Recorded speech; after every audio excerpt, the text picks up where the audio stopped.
se apresuraron porque ahora con Matías ya son 12 nuevamente, pero el plan de Jesucristo era llamar a otro, a Pablo. Los historiadores dicen, probablemente los apóstoles se apresuraron a llamar a Matías porque Jesucristo ya tenía el reemplazo de Judas y era el apóstol Pablo. Muy bien, entonces ya nuevamente el apóstol Pablo es llamado también como uno de los apóstoles directos del Señor Jesucristo. Él fue llamado directamente por Jesús y por lo tanto él se le concede el título ministerial de apóstol de Jesucristo. Un mensajero personal de Cristo a los gentiles. Él fue llamado, su ministerio principal fue llamado apóstol hacia los gentiles. El ministerio de Pedro era hacia los judíos.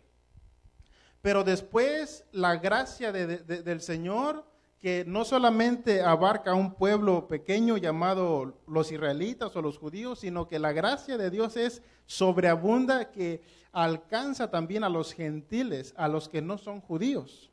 Entonces la gracia de Dios es tan grande que como dice Juan Calvino, la puerta de la salvación está abierta para todo mundo, todo aquel que quiera recibirla. Entonces nuestro Señor Jesucristo llama a Pablo para ser apóstol a los gentiles, a los griegos, a los romanos, a los mexicanos, a los colombianos, a los estadounidenses, etcétera, etcétera. Entonces eso era la misión que por el cual fue llamado el apóstol Pablo, para ser llamado un embajador o un enviado con una misión para llevarle el evangelio a los gentiles. Y entre ese grupo de personas llamados los gentiles, pues estamos incluidos nosotros. Muy bien, Pablo, apóstol de Jesucristo. ¿Qué dice el siguiente párrafo, la siguiente expresión? Por la voluntad de Dios. O sea, el apóstol no solamente fue llamado por medio de Jesucristo, sino, ¿de dónde vino la orden? Del cielo, por la voluntad de Dios. El llamamiento directo de Dios. Y eso lo encontramos en Gálatas 1:15, que dice, pero cuando agradó a Dios, que me apartó desde el vientre de mi madre y me llamó por su gracia. Entonces, el Señor, Dios, en el cumplimiento de los tiempos, Él sabía que llamaría a un hombre llamado Saulo, que le cambiaría un nombre. Y Dios, hermanos, Dios hace todo a su tiempo, a su tiempo. En el tiempo de Dios es cuando se dan todas las cosas. A veces nosotros queremos que Dios actúe un poco más pronto. Le decimos, Señor, ¿por qué no te apresuras un poco más? Pero el tiempo de Dios es perfecto. En mis oraciones, en las peticiones que yo tengo, yo le digo, Señor, oro y parece que no veo los resultados. Eso yo le decía la semana pasada. Parece que mis oraciones, parece que no son oídas por ti. Parece que no las escuchas porque no veo una respuesta, no veo una confirmación. Eso yo le decía la semana pasada. Esta semana, hermanos, Dios contestó una de mis peticiones. Bendito sea su nombre. Lo voy a decir más adelante. Entonces, hermanos, el apóstol Pablo sabía que él fue apartado desde el vientre de su madre, y eso lo vamos a ver más adelante. Entonces, fue llamado por Jesucristo, pero la orden vino del Dios Padre. Él lo había escogido desde que estaba en el vientre de su madre. Imagínense cómo es Dios. Dios nos escoge desde que estamos ahí en los 3 o 4 meses del vientre de nuestra madre. Ya ahí Dios había escogido a la hermana Glenis, había escogido al hermano Efanuel, había escogido a la hermana Elizabeth. Desde que estaban en el vientre de la madre, Él sabía que tenía un propósito para con cada uno de ustedes y cada uno de nosotros. Siguiente expresión, dice, a los santos y fieles en Cristo Jesús que están en Éfeso. Note que aquí el apóstol Pablo le llama santos a personas vivas. El catolicismo romano, hermanos, tiene un concepto un poco diferente de lo que significa la palabra santo, pero la Biblia le llama santo a personas vivas, a personas como tú y como yo. Esa palabra santo significa, la palabra santo en la Biblia significa separado, apartado, consagrado para Dios, exclusivamente para Dios. Cuando nosotros venimos a Cristo y somos parte de su familia, somos parte del pueblo de Dios, en ese momento Dios nos saca del resto del mundo, nos pone aparte para ser diferente a ellos y consagrados para Dios. Eso significa la palabra santo. Ahora ya no hacemos las cosas que hacen los demás, ya no hablamos como ellos, ya no pensamos como ellos, ya no actuamos como ellos. Ahora tratamos de ser santos, diferentes a ellos. Eso significa, o eso quiere decir la palabra santo. Ahora, esa santidad en la Biblia tiene dos posiciones. En primer lugar, la palabra santo en la Biblia, la primera posición es la santidad posicional. Esa es una parte de la palabra santo, la santidad posicional. Y la segunda es santidad en experiencia. Explico. La palabra santidad posicional es que en el momento de que Cristo cambia nuestra vida, en el momento de que nos transforma, nos da un corazón nuevo, un espíritu nuevo, en ese momento pasamos de ser del reino de las tinieblas al reino de la luz, y posicionalmente ya estamos sentados con Cristo en los lugares celestiales. Posicionalmente lo estamos. Ya Dios nos ve sentado con Cristo en los lugares celestiales. Lo vamos a ver más adelante. Esa es la primera parte de santo. Después viene la santidad progresiva o en experiencia. Esa santidad requiere que empecemos a dejar toda nuestra vida pasada, las malas costumbres, los malos actos, las malas actitudes, si éramos mentirosos, si éramos peleoneros, si éramos orgullosos, todo eso, hermano, lo vamos a ir dejando poco a poco, vamos a ir dejando nuestra vana pasada manera de vivir, y ahorita nos vamos a ir pareciendo a Cristo, hablando como Él, pensando como Él, actuando como Él, enseñando como Él. Eso es la santidad en experiencia o la santidad progresiva. Poco a poco nos vamos pareciendo a nuestro Señor, a nuestro Salvador Jesucristo, que fue tentado en todo, pero sin pecado. Entonces el apóstol Pablo le dice a los santos, ¿y cuál es la otra palabra? Y fieles. Esta palabra fiel o fieles es equivalente a creyentes, a los santos y creyentes, se puede traducir muy bien esa palabra, que están en Cristo. Escuche, el sentido de fieles aquí expresa la firmeza de vida adherida a Cristo Jesús y que corresponde al principio de vida que cada creyente ha recibido. De una forma muy gráfica, el doctor Francisco Lacueva hace una distinción entre creyente y fiel. Escuche la distinción que hace él. Creyente es aquel que se fía de Dios. Fiel es el creyente de quien Dios se fía, puede fiarse. Todo ello con ayuda de la gracia divina. Primera de Timoteo 1:12 dice, doy gracias, escuche lo que dice este texto.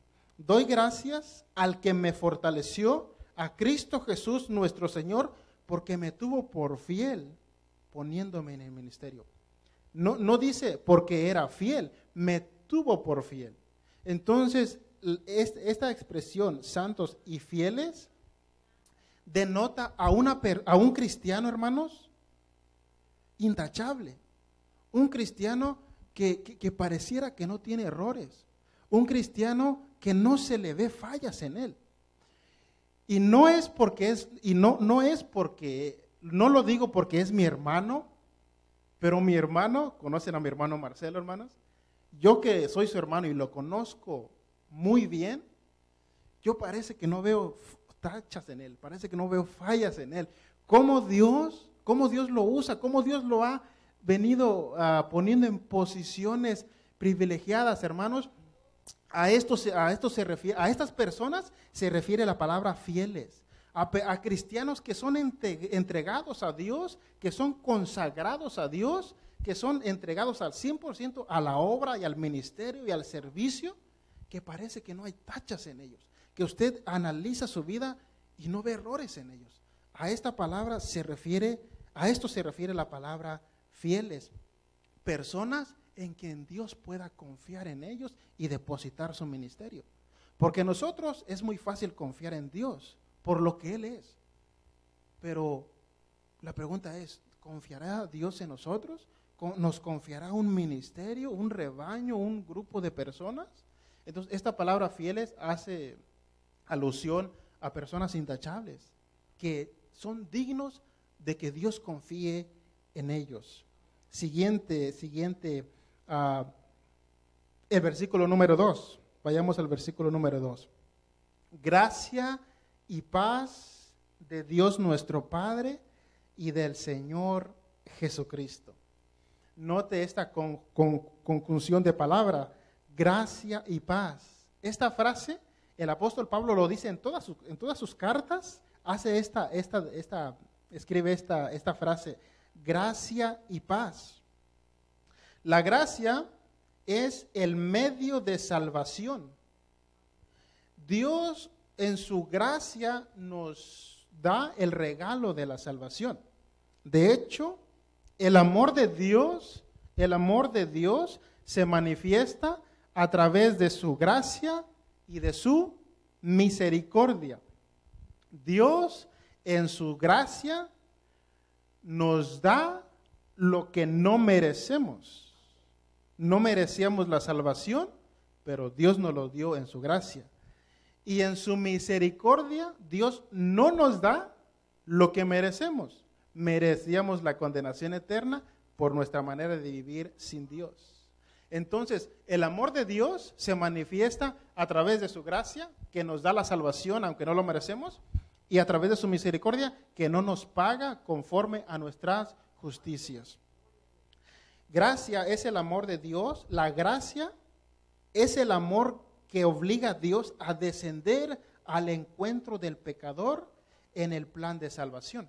Dios mira nuestra condición, cómo estábamos antes de que viniéramos a sus caminos, y Él sabía que por nosotros mismos no podríamos acercarnos a Él. Entonces su gracia lo obliga a descender hacia nosotros, siendo obediente hasta la muerte y muerte de cruz, para salvar al pecador, para salvar al miserable pecador que por sí solo no puede acercarse a Dios, por causa de su pecado.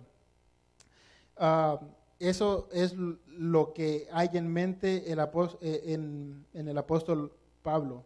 En Efesios 2:8 dice, porque por gracia hemos sido salvados, eso dice el original, por medio de la fe.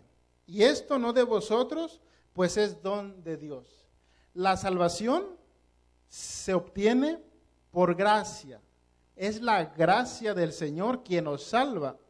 Y el instrumento que usa Dios para salvarnos es la fe en Jesucristo.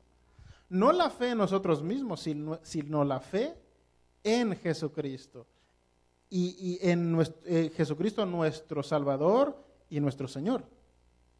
Después introduce la palabra paz, pues la paz es el resultado de esa gracia que Dios aplica en nosotros.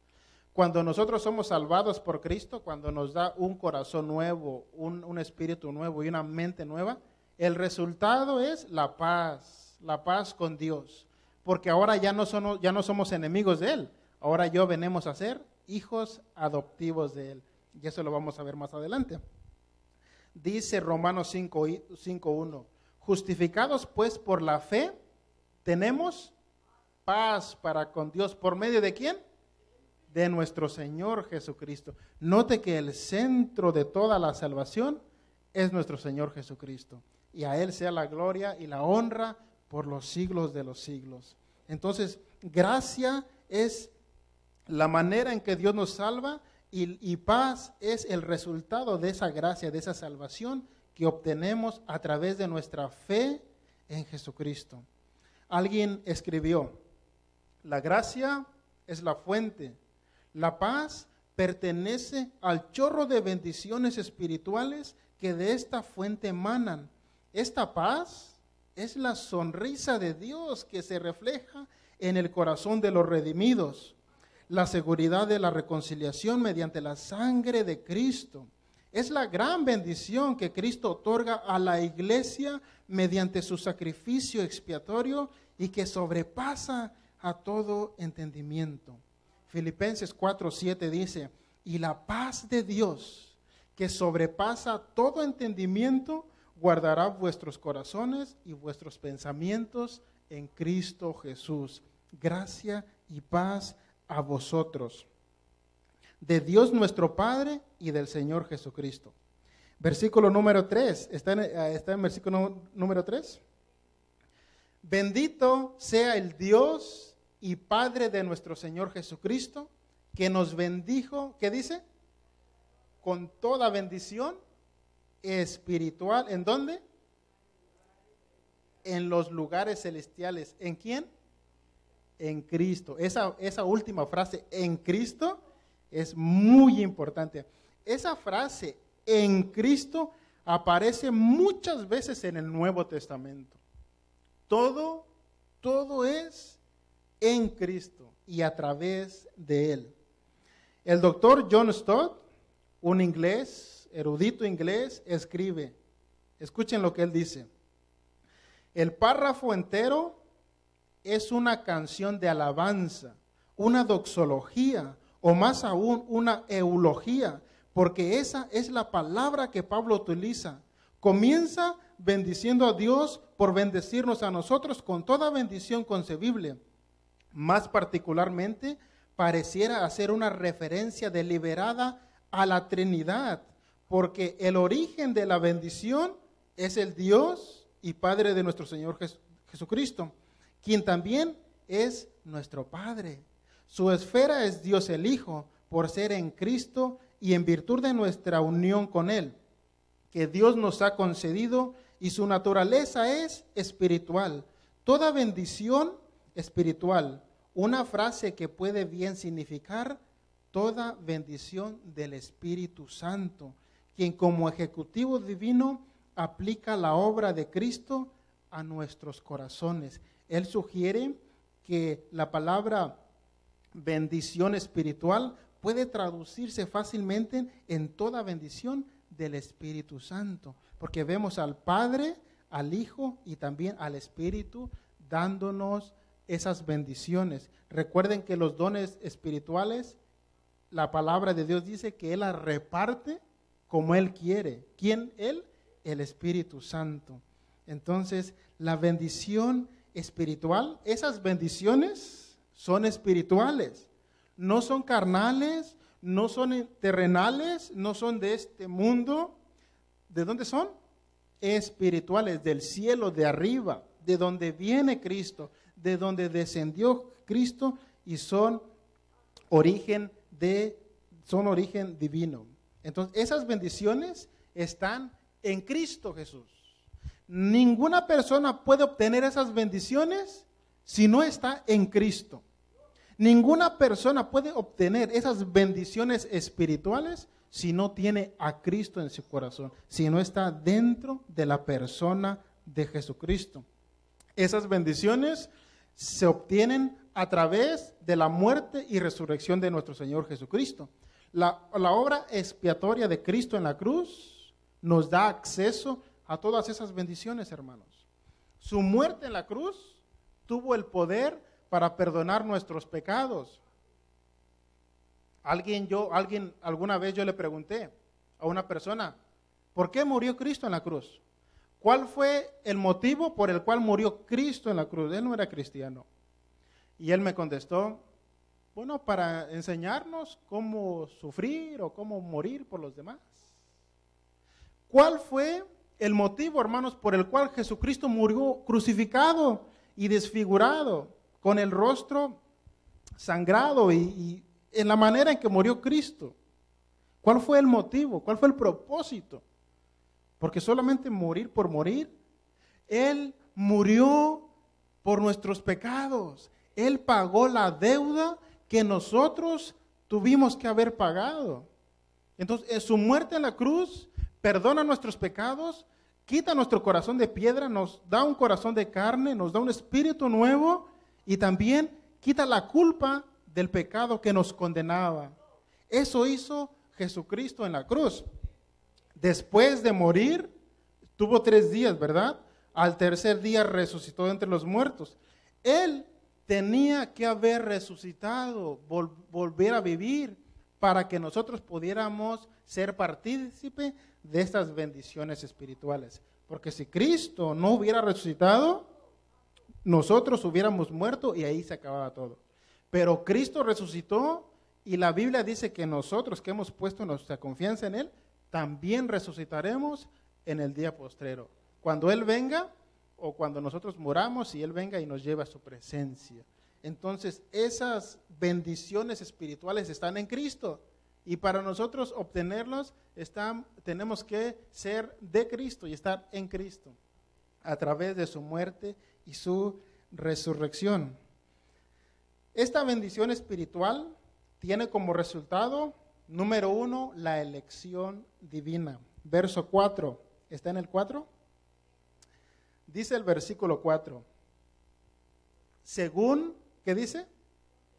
Nos escogió en Él, ¿desde cuándo? El apóstol Pablo primero dice que en su conocimiento humano, el apóstol Pablo dice, me escogió desde que estaba en el vientre de mi madre, ¿verdad? Es su conocimiento del apóstol Pablo. Pero ahora recibe una revelación y dice, no te escogí desde que estabas en el vientre de tu madre, te escogí desde antes de la fundación del mundo, antes de la creación, ya te había escogido, ya te había llamado para que seas parte de mi pueblo, para que fuésemos, ¿qué dice el texto? Santos y ¿qué más? Y sin mancha delante.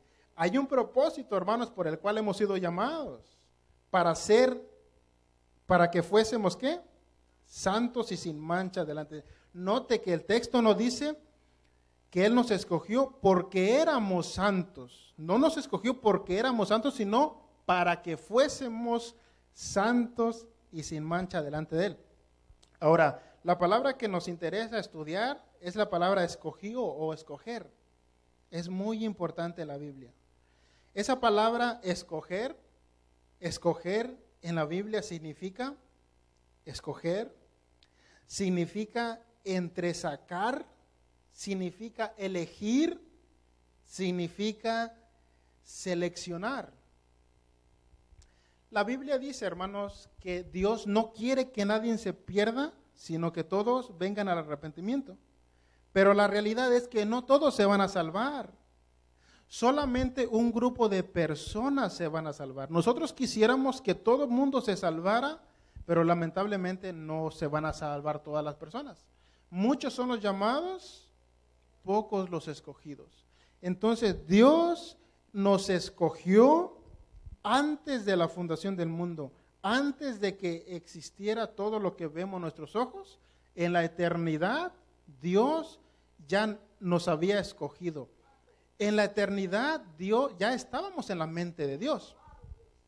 Cuando un arquitecto va a construir un rascacielos de 50 o 60 pisos, antes de que ese edificio enorme existiera, antes de que estuviera, ya existía, ya existe en la mente del arquitecto. Él ya sabe cuál va a ser la puerta principal, cuáles van a ser los elevadores, dónde van a estar las escaleras, cuál va a ser la oficina, dónde van a estar los baños. Antes de que ese rascacielos, ese edificio existiera, ya está en la mente del arquitecto. Cuando Dios, antes de Dios crear el mundo y el universo, ya en su mente existíamos nosotros. Ya estábamos en la mente de Dios. Ya nos había escogido antes de la fundación del mundo. Esto es impresionante. Esto para mí es muy difícil de entender. La manera en que Dios opera, el conocimiento de nuestro Dios. Nuestro Dios es extraordinario. Escoger revela el acto divino para salvación. Nos escogió para salvación, para que fuésemos santos. Dice Juan 15:16, es Jesús hablando: no me elegisteis vosotros a mí, yo os elegí a vosotros. Jamás yo os elegí a nosotros. El Señor Jesús dice: ustedes no me eligieron, ustedes no me escogieron, fui yo quien los escogí a nosotros. Nosotros no vinimos a Dios por nosotros mismos. Él fue a traernos a sus caminos. Dice San Agustín: Señor, jamás te hubiera encontrado si tú no hubieras salido a mi encuentro. Nosotros estamos aquí porque Él fue por nosotros. Nosotros amamos a Dios porque Él nos amó primero. Entonces, por eso la gloria y la honra es de Dios, porque Él hace todo. Él toma la iniciativa, Él va a nuestro encuentro, Él sale por las ovejas perdidas y nos busca porque nos salimos del redil, y Él va por las calles buscándonos, buscando a Jorge de Jesús, y me buscaba y no me encontraba, y me seguía buscando y no me encontraba, y me hablaba a través de mis amigos cristianos, me hablaba a través de mi hermano, y yo no quería escuchar, yo no quería venir a sus caminos. Pero Él seguía buscándome como oveja perdida, hasta que me encontró. En el 2009 me encontró, me trajo a sus caminos, y ahora ya soy parte del redil, parte de las ovejas del Señor Jesucristo.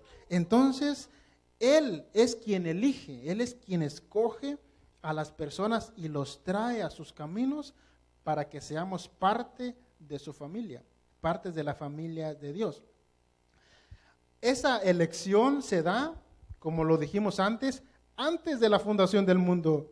La elección se efectuó antes de la creación, en la eternidad, donde no hay tiempo, no hay espacio. Antes de que existiera todo esto que conocemos, el universo y todo, en la eternidad, ahí nos escogió Dios. Ahí estábamos en su mente. Primera de Pedro 1:20 dice: ya destinados desde antes de la fundación del mundo, pero, dice el apóstol, pero manifestado en los postreros tiempos por amor de vosotros. A Dios a mí me escogió en la eternidad, pero se manifestó esa elección y esa salvación en el 25 de abril del 2009 a las 8 de la noche, un día sábado, en el baño de mi casa. Ahí ahí Dios me alcanzó, y ahí Dios cambió mi vida. Y esa promesa o esas palabras se cumplieron en esa noche, cuando Cristo me visitó y cambió mi vida, y ahora ya vivo o trato de vivir para Él, y así cada uno de nosotros. Sigue diciendo el texto: para que fuésemos santos y sin mancha delante de Él. Ya dijimos que la palabra santo significa separado de los demás, ser diferente a ellos y consagrados exclusivamente para Dios. Dios nos elige y nos trae sus caminos para que seamos una iglesia santa, un pueblo santo, como dice el apóstol Pedro. Dice el Señor: sed santos porque yo soy santo. Sed santo en toda vuestra manera de vivir. Entonces Dios nos llama para que seamos una iglesia santa. ¿Por qué? Porque al final nosotros compadeceremos ante el tribunal de Cristo. Entonces, por eso Dios quiere que nos guardemos, que nos consagremos para Él, para que cuando estemos delante de Él no tengamos nada de qué avergonzarnos, como dice el apóstol Pablo.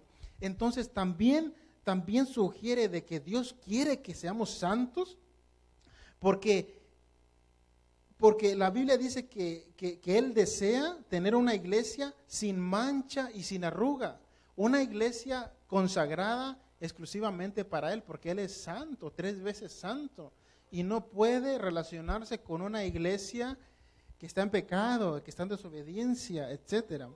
Efesios 5, 26 y 27 dice: Cristo amó a la iglesia y se entregó a sí mismo por ella. Amó a la iglesia para santificarla y purificarla, a fin de presentársela a sí mismo. Una iglesia gloriosa que no tuviese mancha ni arruga ni cosa semejante, sino que fuese santa y sin mancha. Él desea una iglesia universal, santa, sin mancha, sin arruga, una iglesia impecable. Por eso cuando nosotros pecamos, cuando andamos en pecado, por eso Dios nos disciplina. Y gracias a Dios por su disciplina. Gracias, yo le digo, Señor, gracias porque me disciplina, porque esa es la evidencia de que me amas. Si no me amaras, no me disciplinaras. Y entonces ya no sería hijo, sería un bastardo, dice el texto, ¿verdad? Entonces, ese es el propósito para el cual hemos sido llamados, hermanos, para ser santos y sin mancha delante de Él. Sed santos como yo soy santos, dice el Señor. Siguiente, versículo 5. En amor, habiéndonos predestinados para ser adoptados hijos suyos por medio de Jesucristo, según el puro afecto ¿de qué? De su voluntad.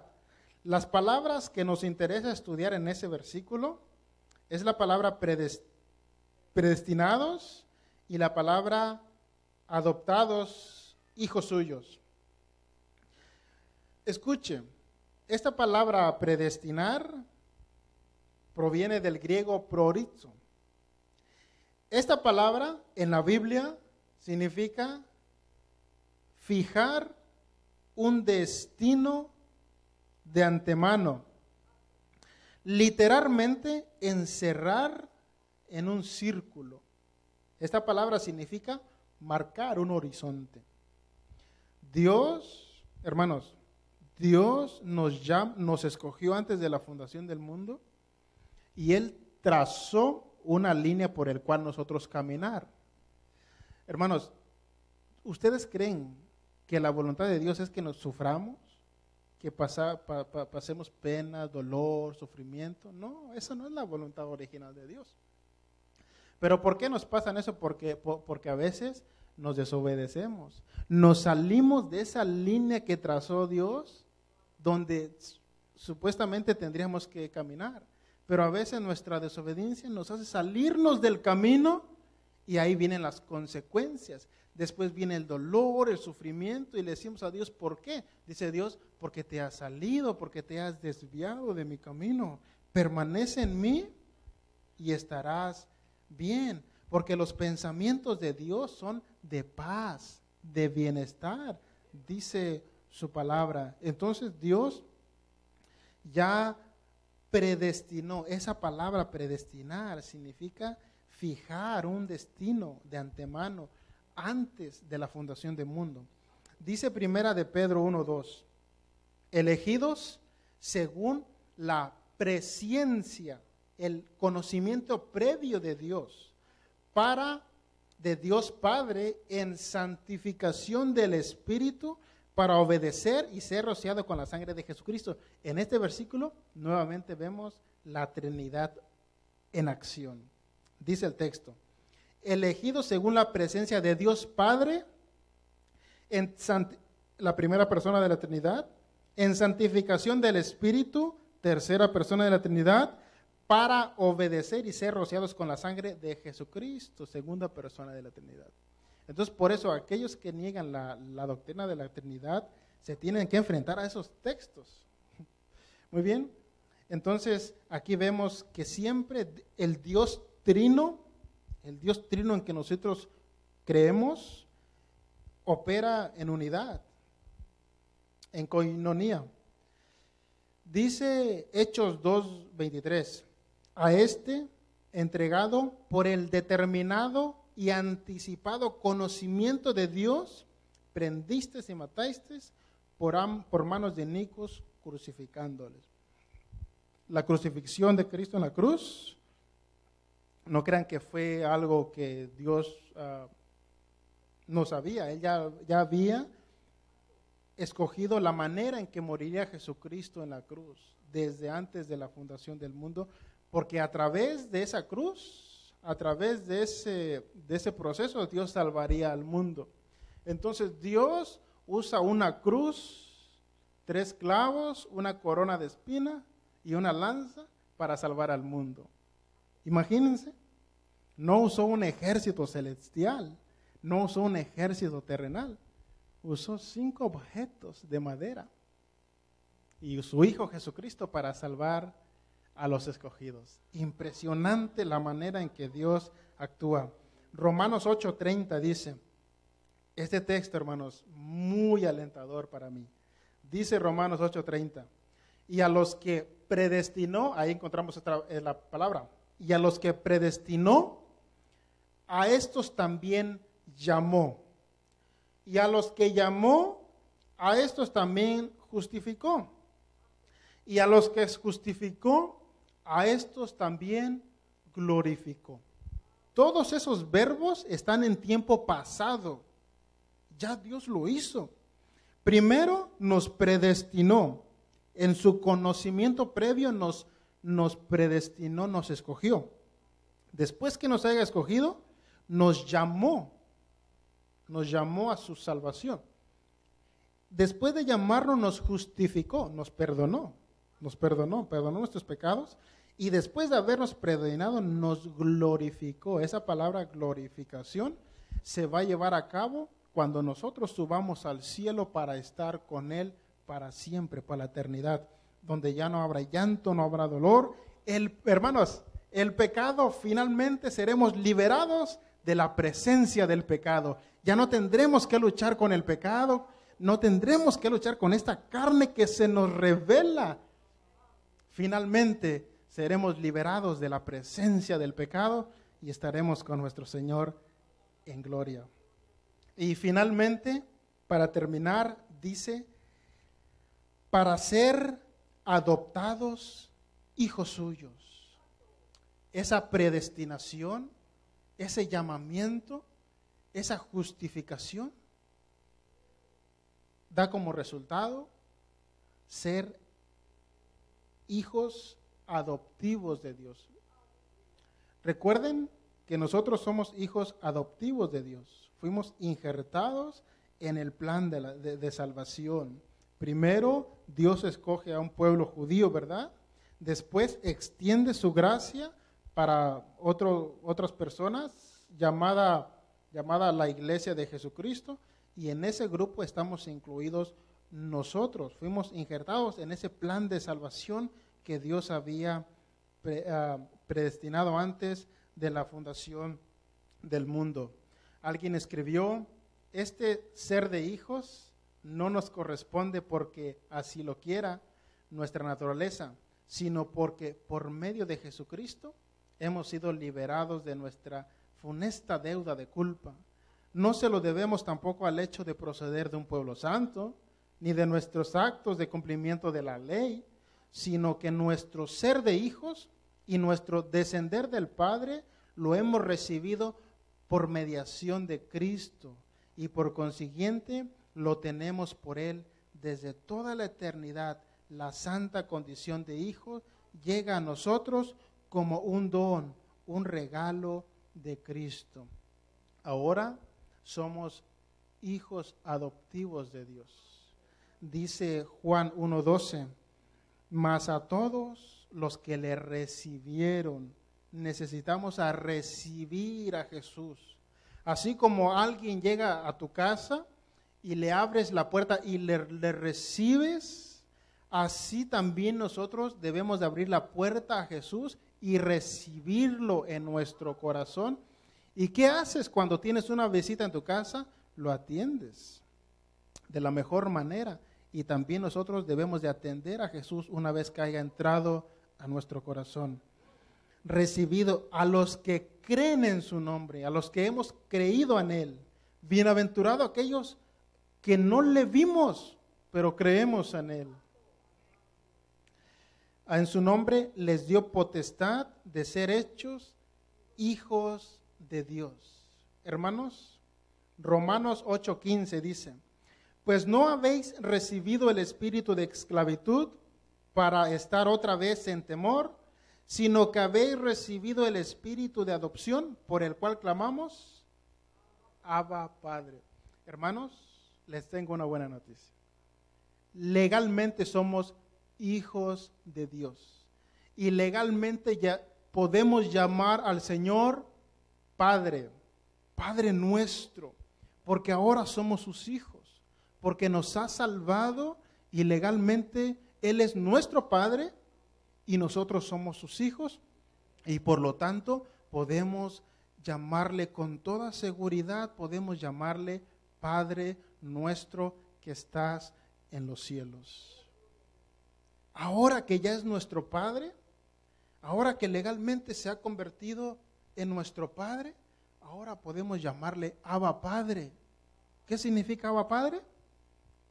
Papito lindo, como un hijo, como un niño le habla con ternura a su padre, así significa esta palabra, Abba Padre. ¿Por qué? Porque ahora ya no hay una barrera de separación. Ahora ya podemos entrar delante de su trono de gracia a través de Jesucristo y con esa confianza de hijos de Dios. Ahora podemos presentarnos delante de Él y pedirle por nuestras necesidades, por las necesidades que hay en nuestro corazón. Si tenemos problemas, si lo que sea que nos agobia, con toda confianza podemos ir delante de Dios, porque ahora ya es nuestro Padre, Padre nuestro que estás en los cielos. Ahora ya podemos ir delante de mí, delante de Él. Venid a mí todos los que están trabajados y cargados, que yo los haré descansar. Así que esas bendiciones son espirituales y todas esas bendiciones lo obtenemos en Cristo. Debemos estar en Cristo para que esas bendiciones puedan ser manifiestas a nosotros. Póngase de pie, por favor. Así que, hermanos, les anticipé que este capítulo es tan profundo y solamente note que no terminamos, solo usamos 5 versículos. Los versículos, escuche, los versículos del 6 al 13 están muy interesantes, hermano. Así que no se lo pierda la próxima semana. Vamos a seguir con el versículo 6 hasta el versículo 13 o 14 probablemente. Porque, hermanos, la obra que Dios hace en una persona es una obra completa. Dios no deja nada a medias. Dios, cuando empieza una obra en una persona, hermanos, Él no descansará hasta cumplir esa obra en esa persona. Porque Dios, si Dios los llamó, Dios cumplirá su propósito en mí, en cada uno de nosotros. Así que puede irse a su casa en esta noche confiado de que Dios cumplirá su propósito en cada uno de nosotros, porque Él es fiel y Él es verdadero y Él no miente. Una de las cosas que no puede hacer Dios es mentir. Dios no puede mentir. Dios no puede robar. Dios no se puede morir. Y a Él damos gloria y honra porque Él es nuestro Padre y ahora podemos llamarle Padre. Y yo le digo al Señor, me siento tan seguro en ti. Me proyectas tanta seguridad, me proyectas tanta fidelidad y tanta confianza, le digo a Dios. Yo así le digo a Dios. Es digno de que confiemos en Él, porque por quien Él es, por su carácter, por su naturaleza, por el inmenso Dios que tenemos. Glorificado sea su nombre, bendito sea su nombre. Vamos a hacer una oración por su palabra y después vamos a orar por las ofrendas. So, cierre sus ojos.